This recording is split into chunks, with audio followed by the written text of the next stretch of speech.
សកម្មជនគណៈបកសង្គ្រោះជាតិមួយរូបដែលកំពុងភៀសខ្លួននៅប្រទេសថៃគឺលោកស្រីប៉ែនមុំត្រូវបានអាជ្ញាធរថៃចាប់ឃាត់ខ្លួនកាលពីថ្ងៃទី1ខែធ្នូ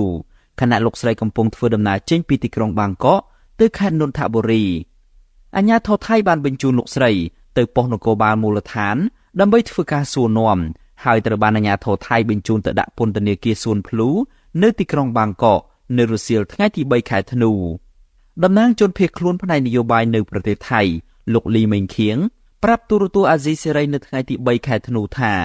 ក្រុមការងារនឹងមេធាវីរបស់លោកស្រីប៉ែនមុំកំពុងចរចាជាមួយអាជ្ញាធរថៃដើម្បីធ្វើយ៉ាងណាកុំឲ្យបញ្ជូនសកម្មជននយោបាយរូបនេះទៅប្រទេសកម្ពុជាវិញលោកបញ្ជាក់ថាអាជ្ញាធរថៃមិនបាននិយាយអ្វីច្រើននោះទេក្រៅពីប្រាប់ថាពួកគេនឹងធ្វើតាមនីតិវិធីរបស់អាជ្ញាធរថៃ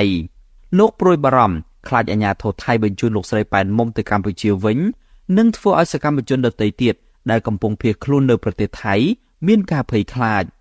សូមអំពាវនាវដល់អង្គការដៃគូទាំងអស់ជាពិសេសអង្គការសិទ្ធិមនុស្សប្រចាំនៅទីក្រុងបាងកកសូមជួយតាមដាននិងយកចិត្តទុកដាក់ពួកគាត់ដែលគេត្រូវ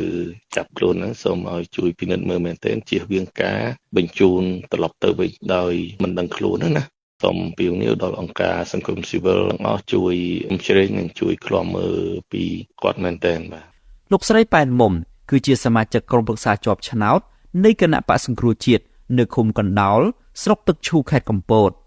អាជ្ញាធរកម្ពុជាធ្លាប់ចាប់ខ្លួនលោកស្រីដាក់ពន្ធនាគារចំនួន2ដងរួចមកហើយ